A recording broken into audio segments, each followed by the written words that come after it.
መወዳ መዝናኛ በዚህ ሳምንት በየትኛው እንደምጠራው አላውቅም። ራስን አስተዋውቀን ባጭሩ። እኔ መላጣ መኮሮኒ አፍንጫ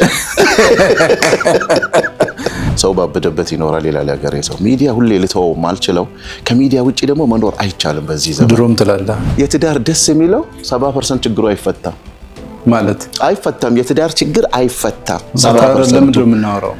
ወንድና ሴት ሁለት የተለያዩ ሰዎች ሲገናኙ አንድ አይነት ቋንቋ የሚያወሩ ግን የማይግባቡ ሌላ ዲክሽነሪ ይፈልጋል።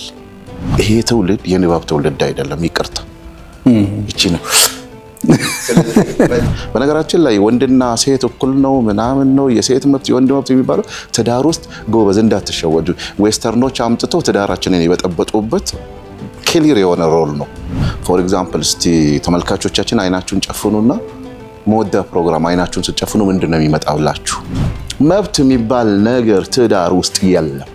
የመጀመሪያ እንግዳ ነበር። ዛሬ ተመልሼ እንግዳውንኩ በቤቴ ወይኔ አይዞሽ የኔ ውድ እቅፍ እጇን መንካት አጠገቧ መሆን ከቻልክ ደግሞ ድርጅቶቻችሁ ማስተዋወቅ ትፈልጋላችሁ?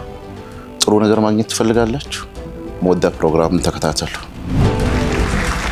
ዕለተ እሁድ በመወዳ መዝናኛ ይጠብቁ።